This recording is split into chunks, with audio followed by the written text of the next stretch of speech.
Dear God, we thank you so much, Father, for a blessed morning, an opportunity for us to be able to praise your name. Bapa di sorga, kami bersyukur untuk pagi hari ini kami boleh berkumpul untuk memuji nama-Mu. We pray, Father, you may forgive us for our sin, our iniquity, for any way that we have strayed from following you faithfully. Kami berdoa mohon pengampunan Tuhan atas setiap dosa, kesalahan, pelanggaran kami, dan bila kami menjauh dari jalan-jalan-Mu. We pray for the precious blood of your Son, Christ Jesus, to wash over us. Help us to be made acceptable in your sight. Kami berdoa mohon supaya anugerah darah domba Allah menyucikan, menguduskan kami, supaya kami boleh kembali kudus dan layak di hadapan-Mu. We pray, help us to be able to worship you this very morning, Kami berdoa tolonglah kami untuk menyembah-Mu pagi hari ini. to be able to declare how majestic is your name, Untuk kami boleh menyerukan betapa Engkau Allah yang adil dan setia. that the whole world will stop from doing everything that it's doing and just focus on just how beautiful you are. Sehingga dunia boleh berhenti dari semua perbuatan dosa dan fokus kepada kebaikan keindahan Tuhan. Be with our worship now. Itulah yang kami pujikan sembah hari ini. In the precious name of your Son, Christ Jesus, we do pray. Dalam nama Tuhan Yesus Kristus yang mulia kami berdoa. Haleluya. Amin. Amen. Silakan duduk. Selamat pagi. Good morning. It's a great honor to be able to come and be able to share God's word with you this morning. Sungguh merupakan sebuah kehormatan untuk boleh membagikan firman Tuhan di jemaat ini pagi hari ini. In preparing this message, I was thinking, how do we learn? Saya ketika buat berdoa untuk pesan firman Tuhan ini, saya pikir bagaimana caranya kami belajar firman ini? More often than not, we learn from our parents. Karena seringkali kita belajar dari orang tua kita, And then as we grew older, we started following the examples of people around us. dan seiring pertumbuhan kita, kita mengikuti teladan mereka atau orang-orang di sekeliling kita. Think about who you learn from this very day. Nah, coba Bapak Ibu bayangkan atau pikirkan kepada siapa kita belajar hari-hari ini. If you want to learn at work, you look at the people who have been there before you. Nah, kalau kita mau belajar tentang pekerjaan, maka kita akan belajar dari orang-orang yang sudah bekerja di sekeliling kita. For me, if I want to learn Bahasa, I have to look at Google Translate. Contoh, kalau saya mau belajar tentang bahasa Indonesia, saya akan lihat Google Translate. In the first century, Paul, he was one that the early church members, they looked towards him to be their example. Di dalam jemaat mula-mula di abad pertama, yaitu ketika jemaat mau belajar tentang kehidupan bergereja atau kehidupan Kristus, maka Paulus menjadi teladan mereka. And this morning we'll be looking at the book of Colossians. Dan pagi hari ini kita akan belajar dari kitab Kolose. The Colossae believers, they grew under the Apostle Paul's teaching. Nah, jemaat Kolose percaya bahwa mereka ini bertumbuh di dalam pengajaran Rasul Paulus. And this morning, let us grow under his teaching as well. Dan pagi hari ini mari kita bertumbuh bersama seperti jemaat Kolose ini juga. Okay. Would you like to read that first? Nah, kita akan baca dari Kolose 3 ayat 23, 24 sampai 25. Apapun juga yang kamu perbuat, perbuatlah dengan segenap hatimu seperti untuk Tuhan dan bukan untuk manusia. Kamu tahu bahwa dari Tuhanlah kamu akan menerima bagian yang ditentukan bagimu sebagai upah. Kristus adalah Tuhan dan kamu hambanya. Barang siapa berbuat kesalahan, ia akan menanggung kesalahannya itu, karena Tuhan tidak memandang orang. We see from these verses that you are what you do. Jadi kita lihat dari ayat ini dikatakan bahwa engkau adalah sesuai dengan apa yang kau lakukan. And the Apostle Paul is encouraging the believers in Colossae to serve diligently with every part of their being. Dan Rasul Paulus mendorong jemaat di Kolose untuk bisa melayani Tuhan dengan segala sesuatu yang mereka miliki. But we also have to understand that these verses, there's a verse before this and a verse after this, which also helps us to understand. Nah, untuk memahami ayat ini kita harus belajar dari ayat sebelumnya dan sesudahnya. Di ayat 22 dikatakan, hai hamba-hamba, taatilah Tuhanmu yang di dunia ini dalam segala hal. Jangan hanya di hadapan mereka saja untuk menyenangkan mereka, melainkan dengan tulus hati karena takut akan Tuhan. Setelahnya Kolose 4 ayat 1, hai tuan-tuan, berlakulah adil dan jujur terhadap hambamu. Ingatlah, kamu juga mempunyai Tuhan di sorga. These verses specifically are addressed to slaves. And then right afterwards, the Apostle Paul speaks to the slave owners. Dan lihat, ayat ini sebelumnya berbicara kepada para hamba. Tapi setelah itu juga ayat ini berbicara kepada para pemilik hamba, yaitu tuan-tuan tersebut. The Apostle Paul, he moves from declaring and defending the truth of the word in the first 2 chapters in this book to now demonstrating the truth in the last 2 chapters. Nah, di dalam kitab Kolose, 2 pasal pertama, bagaimana Paulus menjelaskan tentang kebenaran. Dan 2 pasal selanjutnya, Paulus menjelaskan tentang bagaimana kebenaran itu bisa diterapkan dalam kehidupan. We must live in such a way that we don't deny the teachings that we say that we believe in. Sehingga kita tidak menyangkali semua pengajaran baik yang telah diajarkan kepada kita, namun menghidupinya. In pagan religions during the time of Jesus, what they would do is a worshiper would come and they would pick up a little bit of spice and then drop it on the altar and then walk away and they would live their life any way they wanted to.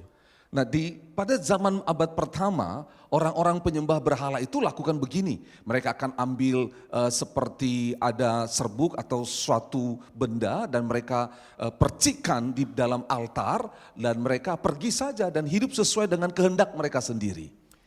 Back during that time, your faith did not impact you. Pada waktu itu, iman hidup orang pada waktu itu tidak membawa pengaruh pada hidupnya. But with Christianity, it should be different. Dan tetapi kekristenan kita harus berbeda. Our belief should align with our behavior. Nah, kepercayaan kita seharusnya sejalan dengan tingkah laku atau perilaku hidup kita. In Titus chapter 1 it says, they profess to know God, but they deny him by their works. Dalam Titus pasal 1 dikatakan, mereka mengaku mengenal Allah, tetapi mereka menyangkali Allah dalam kehidupan mereka. As we saw in these verses, the New Testament was written at a time when slavery was widespread. Pada zaman firman Tuhan ini dicatat, pada saat itu perbudakan itu tersebar di mana-mana. So the concept of slavery was familiar to the people in the first century. Sehingga orang-orang di pada abad pertama itu tentang hal perbudakan bagi mereka itu sebuah hal yang biasa, hal yang normal. In fact, the Roman Empire was known for being a slave-owning society. Bahkan pada saat itu kerajaan Romawi, kekaisaran Romawi yang berkuasa, mereka adalah kerajaan yang dikenal pemilik-pemilik budak. Up to 1/3 of the population in Rome throughout the Roman Empire was believed to be slaves. Dan bahkan 1/3 daripada penduduk Romawi pada waktu itu adalah para budak. So with this in mind, we're not surprised that in the New Testament, 126 times the word slave is mentioned. Itu sebabnya di dalam Alkitab secara perjanjian baru ada 126 kali dicatat tentang budak. Slavery all boils down to one thing, ownership. Perbudakan itu berbicara tentang penghambaan kepada seseorang yang memiliki hidup kita. The notion of one human being owning another is terrible. Dan kita tahu sama-sama, bila ada seorang manusia yang menguasai atau memiliki manusia yang lain, itu merupakan hal yang bahaya. Imagine having no control over your actions, over your relationships, even over your own body. Bayangkan seorang budak yang dikuasai oleh tuannya, dia nggak punya hak bahkan atas hidupnya sendiri. And since they're considered property, they could be killed. Slaves can be killed anytime. Nah, budak itu pada saat itu seperti harta benda yang bisa dibunuh kapan saja oleh tuannya. They were forced to do the most menial, the most difficult of things. Dan para budak itu seringkali dipaksa untuk melakukan hal-hal yang berat, hal-hal yang susah bagi hidup mereka. Slavery is truly amongst the worst evils that mankind has created for himself. Dan sebenarnya perbudakan itu merupakan satu hal yang sangat jahat dan tidak baik dalam sejarah kemanusiaan. So with this in mind, Paul wrote to these slaves these verses. Nah, dalam pola pikir seperti inilah Paulus menerima firman Tuhan dan mengirimkannya kepada jemaat Kolose. When we look at these verses, we see 3 things. Dan ketika kita melihat ayat ini, kita menemukan 3 hal. First, we see what the Apostle Paul want to focus on our motives. Nah, yang pertama, Rasul Paulus fokus untuk mengetahui sebenarnya apa motivasi hidup kita. You are serving the Lord. Dikatakan motivasinya adalah engkau melayani Tuhan. We see this in verse number 24. Secara khusus di ayat 24 dikatakan, kamu tahu bahwa dari Tuhanlah kamu akan menerima bagian yang ditentukan bagimu sebagai upah. Kristus adalah Tuhan dan kamu adalah hambanya. A Christian's heart should be single-minded. Nah, Orang Kristen itu seharusnya punya satu pola pikir, They're focused upon who Christ is and how He's made them to be able to serve Him Yeah, through everything that we do in this world. yaitu fokus kepada Kristus, mengenal Kristus, dan bagaimana melayani Kristus di tengah-tengah dunia ini. Christian servants, they're not only serving their human masters, but they're serving God. Sebenarnya pelayan-pelayan Tuhan itu bukan hanya orang yang melakukan pekerjaan Tuhan, melayani manusia, tetapi melayani Allah itu sendiri. When we serve, we have the mindset of who are we serving? Nah, saat kita melayani, kita harus berpikir sebenarnya siapa yang kita layani. But some people have this mindset, they just want to not be punished. So that's why they do the things they do. Tapi banyak orang berpikir seperti ini, saya melayani Tuhan supaya saya tidak dihukum. Itu menjadi alasan mereka untuk melayani. The positive pull towards heaven is more powerful than the negative push from going to hell. Nah, ini yang dimiliki pola pikir Paulus, yaitu perhatian fokus hidup kepada sorga, itu yang memotivasi dia lebih daripada hukuman neraka kalau dia tidak melayani Tuhan. Okay, I'm not sure how this is going to translate, but we'll try this one. In the U.S., what's the difference between in-laws and outlaws? I don't know, got We're not going to do that? Yeah. Okay, we're not going to do that then. Okay, so when you are loving your spouse's parents, are you doing so because you don't want your spouse to be mad at you, or are you serving them because you love your spouse? Contoh nih Bapak Ibu Saudara, dalam rumah tangga, kita mengasihi mertua kita, itu karena kita tidak mau pasangan kita marah pada kita, atau kita karena kita mengasihi mereka. Why we do things matter. Nah, kenapa kita melakukan hal-hal yang buruk dalam hidup ini? Because if you love your spouse, when you serve your spouse's parents, it is with joy. Sebenarnya kalau kita mengasihi mertua kita, dan itu akan menimbulkan sukacita dari pasangan kita juga. But if you're just serving them so your spouse doesn't become mad, your spouse will still become mad at you. Dan sama juga kalau kita nggak melayani mertua kita, maka istri kita, pasangan kita bisa marah kepada kita. The Apostle Paul is trying to encourage these slaves that even if their human master didn't reward their labors, the slaves were to keep their eyes upon God, that He was going to be the one who rewards them. Nah, Rasul Paulus mendorong jemaat di Kolose secara khusus para budak waktu itu tidak fokus dengan apa yang mereka lakukan atau dampak buruk yang mereka alami, tapi fokus kepada upah yang mereka terima dari Allah. Nowadays, slavery is not something that we experience. Nah, puji Tuhan hari-hari ini, zaman ini, perbudakan tidak kita alami lagi. But we still have some of those dynamics within our workplace. Tetapi sejujurnya dinamika perbudakan kita alami dalam pekerjaan kita juga atau dalam kehidupan sehari-hari. Even though we're not slaves at our work, we're still serving Jesus Christ.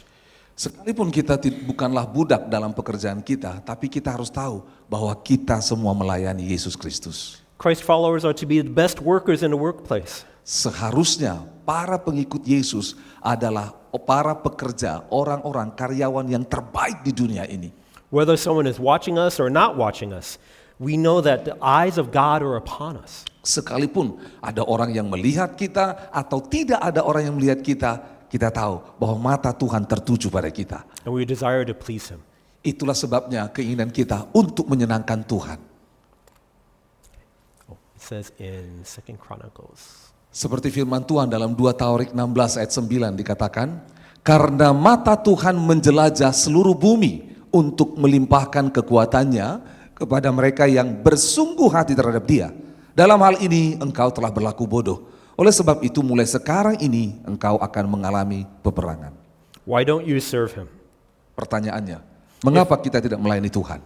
If you're younger, you have more energy and time. Sebenarnya waktu pada masa muda, anak-anak muda, kita punya banyak energi dalam hidup ini. It's the best time to serve Christ. Masa muda adalah masa terbaik untuk melayani Kristus. If you're older, you have more wisdom and patience. Kalau kita sudah tua, kita diberikan hikmat dan kesabaran. It's the best time to serve Christ. Itu merupakan waktu terbaik juga untuk melayani Kristus. First, it begins with motives, but then the Apostle Paul talks about our attitude. Nah, yang pertama tadi berbicara tentang apa? Motivasi kita. Tapi yang kedua juga berbicara tentang perilaku hidup kita. We see in verse number 23, it says you are to serve heartily. Seperti yang dikatakan di ayat 23, yaitu melayani Tuhan dengan segenap hati. with all of your heart. Dengan segenap hati. What's the greatest challenge for us today? Nah, apa tantangan terbesar bagi hidup kita hari-hari ini? Having a divided heart. Yaitu memiliki hati yang tudus atau kudus untuk melayani Tuhan. You see it everywhere. Dan kita bisa temukan itu di mana-mana. People walking while looking at their cell phone. Di mana-mana kita temukan orang hari-hari ini selalu bergantung pada handphone mereka. Or even worse, they're driving while looking at their cell phone. Bahkan kadang-kadang sambil bawa mobil pun pegang handphone. There are laws in parts of the United States, if you're walking while looking at your cell phone, you get a ticket. Dan kalau di kami dan di beberapa negara banyak itu kalau bawa kendaraan sambil pegang handphone pasti kena tilang atau kena denda. Or having a being distracted while driving. Nah, karena itu akan membuat perhatian kita terpecah saat kita mengendarai. Whatever you spend the most time thinking about is what your heart desires. Jadi sebenarnya itu merupakan pola pikir di mana atau apa isi hati, apa keinginan kita. Is our heart divided? Apakah hati kita terpecah-pecah? If our heart desires identity from something aside from Christ, we have a divided heart. Sebenarnya kalau hati kita ini menjauh atau terpisah daripada Tuhan, maka hati kita sedang terpecah. Is our heart centered on what we do personally? Karena fokus hati kita merupakan bagian dari perilaku hidup kita. What we do professionally? Apa yang harus kita lakukan secara profesional? Or what we own? Atau apa yang kita miliki? No, no, no. It cannot be on any of those things. Okay. No, no, no. It can't be on any of those things. What we own or our job or what we do in our personal lives. Kita tidak akan bisa mudah berkata tidak terhadap apa-apapun yang kita miliki dalam pekerjaan, dalam kehidupan kita. Our identity and what we value, our heart must be based on the saving work of Christ on the cross. Bila identitas hidup kita dan pekerjaan kita tidak berdasarkan pada penebusan Kristus di hidup ini. He died to self so that we may live for Him.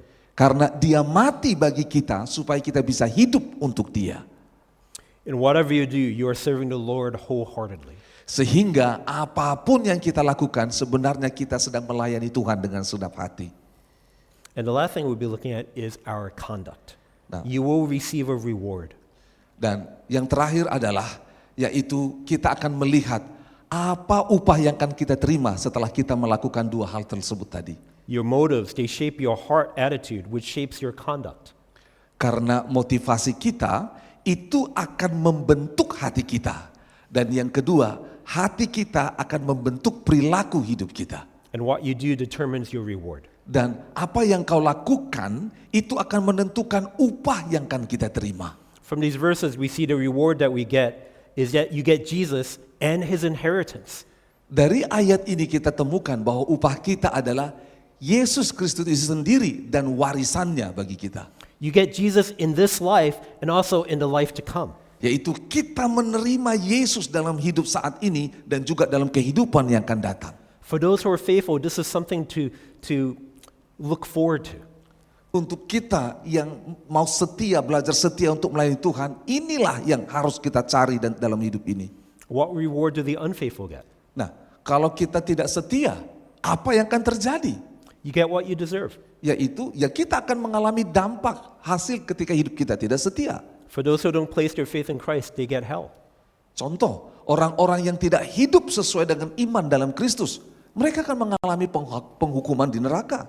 In Colossians chapter 3, the Apostle Paul talks about relationships. Nah, di dalam Kolose pasal 3 ini, Rasul Paulus berbicara tentang hubungan. He talks about husbands and wives, Ada hubungan antara suami dan istri, parents and children. antara orang tua dan anak. And here he talks about slaves and masters. Dan di sini kita bicara tentang hubungan antara budak dan tuan.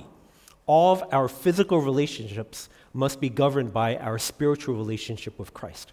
Semua hubungan fisik kita seharusnya didorong oleh hubungan rohani kita dengan Allah. God will reward us for being faithful as His servants. Dan Allah akan memberikan upah kepada kita ketika kita melayani Dia dengan setia. The theme of the book of Colossians is that Christ is better. Nah, tema dari kitab Kolose ini adalah Kristus itu jauh lebih baik. And this is true over all of our relationships. Dan ini benar melebihi semua hubungan kita. It says in Colossians chapter 3, verse 17, Dalam Kolose 3:17 dikatakan, dan segala sesuatu yang kamu lakukan dengan perkataan atau perbuatan, lakukanlah semuanya itu dalam nama Tuhan Yesus sambil mengucap syukur oleh Dia kepada Allah Bapa kita. it is by his power and authority that we are to live out our relationships. Kalau dengan kekuatan atau kuasa Allah kita menghidupi hubungan demi hubungan yang ada, While the Apostle Paul was in prison, he wrote several letters, one to Colossians and another one to Ephesians. maka lihat sama seperti Rasul Paulus, sekalipun dia ada dalam penjara, dia diberikan Tuhan kuasa untuk boleh menulis surat perkataan firman Tuhan kepada jemaat di Kolose maupun di Efesus. In Ephesians chapter 5, it's a parallel to these verses here in Colossians chapter 3. Dan kitab Efesus pasal yang kelima itu paralel dengan Kolose pasal 3 yang kita pelajari ini. In the book of Ephesians, it emphasizes being filled with the Spirit. Dalam kitab Efesus itu penekanannya adalah bagaimana hidup kita dipenuhi dengan roh Allah. And when you look at the book of Colossians, it's talking about being filled with his word. Dan di dalam kitab Kolose dipelajari juga di situ bagaimana kita dipenuhi dengan perkataan atau firman Allah. When you're filled with the Spirit and you're filled with the word, you get the byproducts. You see the fruit of being joyful, as well as being thankful and being submissive. Kalau kita combine hal ini, hidup dipenuhi roh Allah, hidup dipenuhi oleh firman Allah, maka kita akan melihat buah kehidupan yang luar biasa. Kita menjadi orang yang tunduk dan taat kepada Allah. Our relationships with one another will be God-honoring and God-empowered as we are filled with the Spirit and filled with his word. Bahkan hubungan kita satu dengan yang lain itu menjadi hubungan yang memuliakan Tuhan bila kita dipenuhi oleh roh Allah dan dipenuhi oleh firman Tuhan. The heart of every problem is the problem of the heart. Masalah dari setiap hati, masalah dari setiap orang adalah masalah tentang hati. And only God's word and spirit can change and control the heart. Dan hanya firman Allah dan roh Allah sendiri yang bisa mengendalikan dan mengubah hati seseorang. No one would ever voluntarily want to be a slave. Sebenarnya nggak ada seorang pun yang mau secara sukarela menjadi budak. When the Apostle Paul wrote these words, he didn't tell the slaves to leave the place of slavery. Nah, waktu Rasul Paulus itu mencatat firman Tuhan ini, dia tidak berkata supaya budak itu meninggalkan tempat di mana dia ada. But he wanted to give them hope in the middle of their difficult times. Dia bahkan memberikan harapan kepada para budak di dalam masa-masa sulit di mana dia ada. We may never have the difficult times in our life taken away, but God will give us hope in the midst of the difficulty. Sama, mungkin Tuhan tidak membawa atau mengeluarkan kita dari hal-hal buruk atau kejadian pahit dalam hidup ini. Tetapi pada saat itu Tuhan juga memberikan harapan bagi kita. No one would voluntarily want to be a slave unless you volunteer to become a slave of God. Tidak ada seorang pun yang mau secara sukarela menjadi budak, kecuali kita secara rela mau menjadi budak Allah. And this is exactly what the biblical authors did. Dan inilah yang harus menjadi kehidupan kita secara alkitabiah di zaman akhir ini. Why would these Christians want to be a slave to God? Mengapa orang-orang Kristen tidak mau menjadi hamba Allah? That would mean that they would give up their desires, control over their own bodies. They give up all their freedoms. Kenapa orang-orang percaya tidak mau memberikan seluruh kehidupan, kebebasan, dan semua kendali hidup mereka kepada Allah? It's because of the master. The master makes it possible for us to want to be a slave. Karena mereka tidak mengenal tentang Tuhan yang mereka layani, Tuhan yang akan menjadi pemilik hidup mereka. Jesus Christ, he is our master. He is trustworthy, loving, and faithful. Yesus Kristus, dialah Tuhan kita, dialah Tuhan kita. Yesus Kristus yang setia, dialah yang menjadi Tuhan kita semua. And that is why we can fully give ourselves to him. Itu sebabnya kita bisa mempersembahkan seluruh hidup kita kepada Kristus. In fact, Christ himself understands the situation we are in as slaves. Dan Yesus Kristus memahami situasi di mana kita hidup hari ini sebagai budaknya atau sebagai hambanya. In Philippians chapter 2, it says, when he came into the world, he took on the form of a slave. Yesus memahaminya karena dia pernah melakukannya seperti Filipi pasal 2 ayat 7. Melainkan telah mengosongkan dirinya sendiri dan mengambil rupa seorang hamba. Christ became a slave who willingly gave himself up in submission so that we may be able to submit as well. Jadi Yesus itu mengambil rupa sebagai seorang hamba dan dia belajar untuk tunduk dan taat supaya kita mengikuti teladan Kristus. I began this morning by asking the question, how do you learn? Seperti pertanyaan saya tadi waktu memulai pesan ini, firman Tuhan ini, yaitu bagaimana kita belajar. As we looked at Paul's writings, we see how he learned. Seperti kita lihat dalam tulisan Paulus ini, bagaimana dia belajar. He learned from Christ that he is the one who is greater than everything in this world. Rasul Paulus belajar dari Yesus, karena Yesus yang lebih besar dari segala sesuatu yang ada di dunia ini. And he is the only one worth following. Dan hanya Yesuslah yang layak untuk kita ikuti.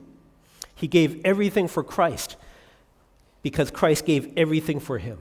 Rasul Paulus berani memberikan segala sesuatu kepada Kristus karena Kristus telah memberikan segala sesuatu baginya. And we need to do the same. Dan kita perlu melakukan hal yang sama. Are you giving everything for Christ because he has given everything to you? Apakah Bapak Ibu Saudara sudah memberikan segala sesuatu kepada Kristus sebagaimana Kristus telah memberikan segala sesuatu kepada saudara? Our identity and values do not depend on what we do. Keberhargaan daripada identitas kita sebenarnya bukan terletak pada apa yang kita lakukan. They do not depend on our jobs. Bukan bergantung kepada pekerjaan kita. They do not depend on our belongings. Bukan tergantung kepada apa yang kita miliki. Our identity and values are based upon what Christ has done for us. Keberhargaan identitas hidup kita adalah karena apa yang sudah Kristus lakukan bagi kita. What Christ has done shapes our self-worth. Apa yang dilakukan oleh Tuhan Yesus itu membentuk hidup kita menjadi layak berharga di hadapannya. It shapes our values and our identity and how we live our lives every day. Dia membentuk kehidupan kita untuk berharga sehingga hidup kita hari lepas hari menjadi mulia di hadapannya. How are you serving the Lord Jesus Christ heartily this very day? Pertanyaannya, bagaimana Bapak Ibu Saudara kita melayani Tuhan di zaman akhir ini? Okay, let us pray. Marilah kita berdoa. Dear God, we thank you so much for the opportunity to be able to look into your word. Bapa di sorga, kami bersyukur untuk kesempatan pagi hari ini boleh belajar dari firman-Mu. Help us to be like Christ who took on the very form of a slave. Tolonglah kami Tuhan, supaya belajar hidup seperti Kristus yang mengambil rupa sebagai seorang hamba. And to be able to do everything heartily unto you. Dan belajar untuk melakukan segala sesuatu dengan segenap hati kepadamu ya Bapa. We do not serve the masters of this world, but we serve you, the master of the universe. Kami tidak melayani Tuhan yang ada di dunia ini, tetapi kami melayani Engkau ya Tuhan, Tuhan atas semesta alam. Help us, Father, to be able to live our lives completely devoted to you.